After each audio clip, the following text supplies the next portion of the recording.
Greetings, good people. My name is DJ Holly, and welcome to Point 5 Creative Studios. Chitubu che content, chitubu chisingapwe, chitubu chinonwane munhu wese, chitubu chakavhenekwa chikaongororwa nana mazvikokota kunzi aiwa chitubu ichi chine content iri healthy, content yakachena, content yakakodzera kunge chikonsumwa nemunhu akaita kunge iwewe. Ndosaka uri panapa muzuva ranhasi. So if it's your first time here, please hit the subscribe button and the notification bell so that you don't miss out on any exciting content uploaded. Kana unga wagara uri mugari wepanapa dango kutenda nekuita sei nekukurumidza kubhadhara rent. Right, nyaya yandiri kufambira panapa zvamanje manje inyaya yemaghetto youths. Snake UnderGrass. Maura unobiwa iwe. Mawani. Nyika yacho inoenda sei kumberi kana mayouth acho achidai so. Nyika yacho inoenda sei kumberi, tinobatsirika sei kuti zvinhu zviende kumberi kana mayouth acho achidai so.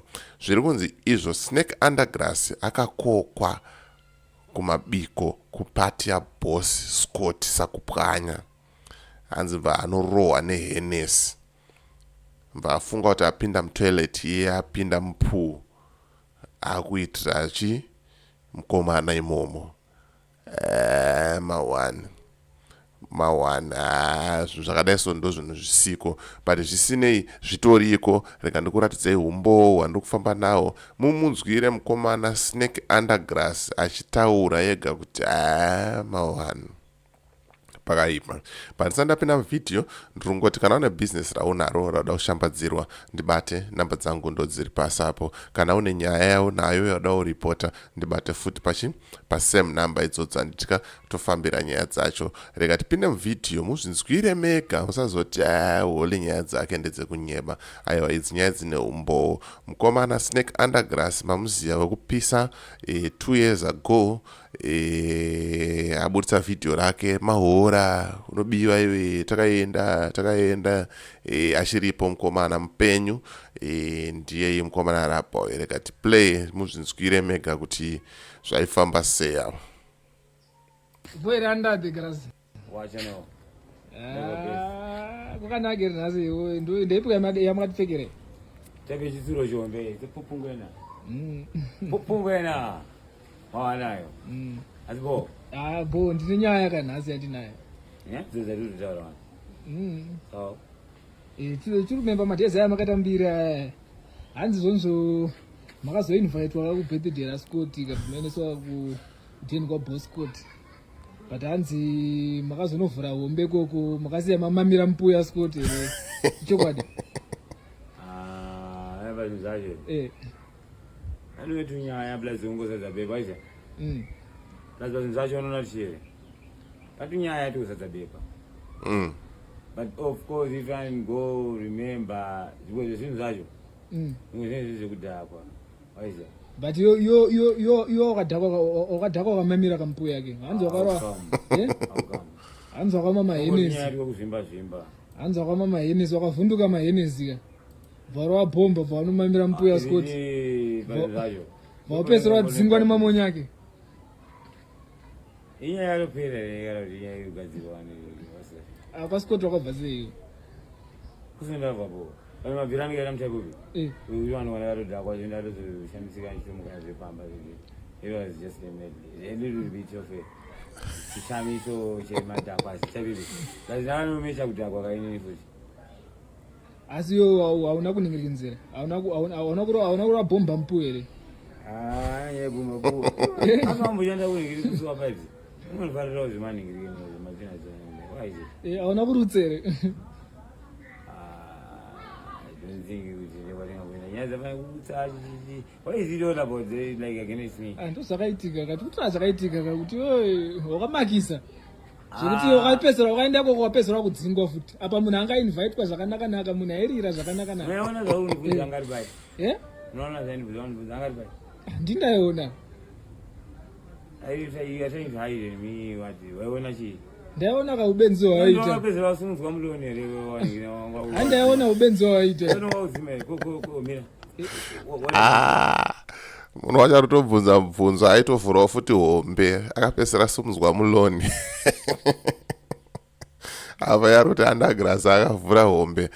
Mageto youths munobatsirika sei manje kana chida kukudedzai kunzvimbo dzevanhu vakuru kana gosi Victor inobuda here pakadai so anza vapedzisira kusimudzwa muloni vanhu vaita kudhakwa baba. Pane kwatiri kuendera senyika isa comment section utaure kuti bo here zviri kuitika munharaunda izvi.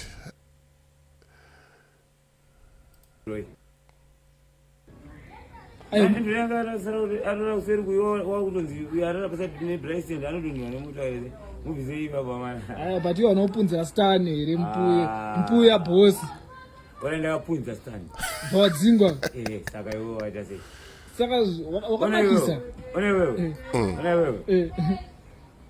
trying fighting against me so an easy road matombo arukanda yamashoma unati problem yamina boys nogara matombo anenge ari mvura manyoro. I think so nogara matombo anenge ari mvati manyoro. That's muchiterera muterere imi munoterera muterere.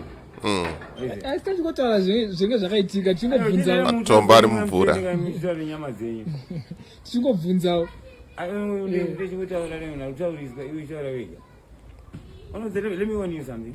Atenda kukuonesawo kuti pamabhosi apa makisi kuonesawo usati sometimes unataura kuita sei kuvandudza vantu kudzora unoona kukamurirwa mazino turi aisinyaya kogeti violence chero makuru anizvozvaatombodonzvaukasati pamusoro inosura kani ukatopedza kupisa masoro yangari first time yako kumahenesi because munenge makavhunduka mahenesi kapepe baba henesi inotori kumashure because mukana mahenesi anombochamichandisa mabhabhi waini cha saka chii inongorinyaya kuti chere ko yekuzora mabhomba mpuwa wakapfeka hembe wakaura magrazi wakusa mpuwi ndoyega asinendanguira zvemusumi mpuchete papo ndowakaona kwakasiya wapunga stani kaingandoteka nyaisainestaniwa you're asking me my stupid questions. Ndisha ndozviripo cha stani wapunza kana sikazaya zvizoziva zvipi hapana ndozviripo totongobvunza izvozvo asi zvekusarara wazvinhu zvekuti hazvina kutaurika vanhu vakanda vasuziva kuti wakasiya wapunza stani kampuya yamakuru zvakara nyangwe ndikapunza stani andise keke andidye keke ansinge right. Saka muona nyaya iyi yanga yakanyararwa kwenguva refu yatozobudikira zvamanje manje ndovairi kutenderera pasocial media. I know a lot of you would think kuti why is he bringing such a story panapa chichi but aiwa nyaya dzakadai so tinoita kukuratidzai zviri kuitika munyika, how madrugs are affecting mayouth edu sevechidiki kudai so tiri kupera nemadrugs.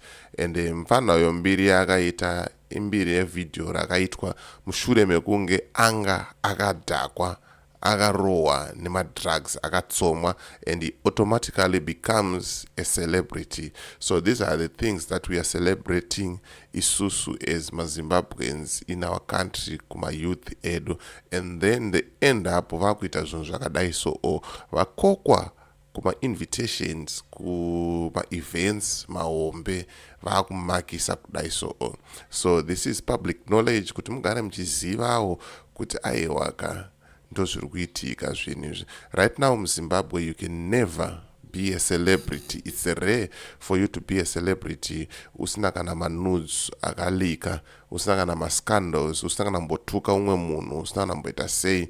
You have to shout umwe munhu, you have to have a sex tape, and then vanombotanga kuziva kuti kuna DJ Holly, kuna ningi waona ndoma wanacho ndoma wani kwaskana. They have to show half naked, votiratidza nyama vasina kupfeka, and then they become celebrities. Mushure mekunge vanyengwa nemadhara vapiwa mota nemari, ndo nyaya dziripo. So musanyanyotuka, musanyanyopopota. The reason why I'm showing you this is for you to know kuti ndozviri kuitika munyika medu kuve nevechidiki. and manyaya yemadrugs inyaya hombe and inyaya iri kuaffecta iwewe neni, because vakomana kana vari vamadrugs vari kubata vanhu zvibaro, vari kubira vanhu, vari kuuya vachida kutsvaga mari yemadrugs. Saka rega tiendere mberi, nangoti ndingo clarify ipapo on that point, because I know pane ma-referee on this channel, they want to control almost everything and say, why are you saying this? You are saying too much. Hey, this topic is not right. Hey, this is what. But ndingorine one word, sorry ambuya ako.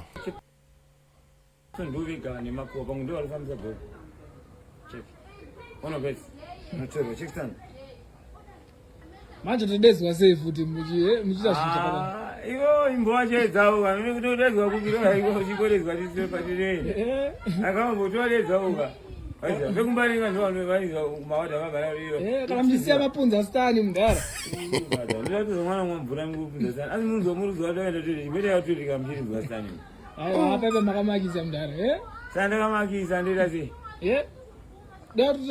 kumbira regero kuna makuru kumbira regero paipa ndakadhomoka tanenge vanehwaiza wasamuza makuru pita ntakamvura nemuwananga iwe izvi vanga vazadzikashayikwa unhu anoiwana mvura iyoyo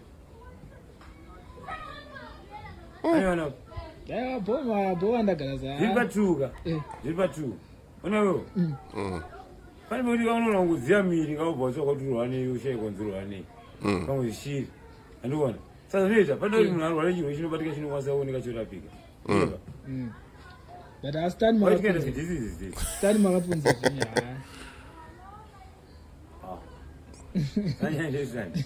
zvinhu ndiyoti wakapuwa wakamamira mpuya yabhosi inongoriyakuti kuti wewe une kamaindi kanga ningengiro muchape chihondo mufungwa taibe pikiso ngati mikidza taibibi nzikamawedza acho seko azazonezi weya izino unondipikisa taibibi rukwepa miri uchange tunzwanana kunzvana tichizonzwanana but ka isi takakubvunza ka anza mubvunzo ka uchiziva kuti zvinhu izvi zvakaitika ende zvakatoitika ina ndikubvunza zvinhu kana zvaitika iwewe ngabotora zvaitika saka utangokana ura chiro zvanzi ura panyika pana pachitema chachanzi achiregerei chazidzozisitani zvacho zvama ndo zvega hakuna chimwe chida kumbirwa regere kuti nometana asofatura ngatimboita zvisitani kandapedza zvisitani kaoenyeizvaizvinakubuda hadzina kutaurika hatina kuzibuditsa apa tada kumbozibuditsa kuti vanhu vazive ndo zvakaitika ndo kana kamuperero kacho ti tobuditsa tisakatobuda musaira taibibi unachi ii mangoma ndonyora akatomirwa pabvike pese kunotrasinomani zviri nani zviri beta ndebva pabhesidani right. Togona kunge tichiseka zvedu togona kunge tichifara tichiita sei, but the issue yemadrugs at the moment it's very serious and it's very sad and it's very sensitive and paroda kuitwa action hombe chaiyo kuti apfana vedu vechidiki vaita sei vabatsirikana nditika, because at the end of the day maleaders amangwana hatina kana tine generation yamayoungsters yakadai so ichirwa madrugs. Ndo clip ranga ndingori naro zvamanje ranga ndichifamba naro randayoti ndikuratidzei kuti snake UnderGrass akaita sei akashandisa puu yaboss Scott Sakupwanya setoyers angadhakwa nemahenes MA1. Ndo macelebrity edu atinawo muZimbabwe, ndo vanhu vacho vanoenda viral mushure mekunge vaita zvinhu zvavanenge vaita handitika. So as for me, DJ Holly and the rest of the crew behind the scenes, ndokuti it's bye for now. Ngatisangane muvideo rinotera, and thank you for watching, thank you for supporting. Bye for now.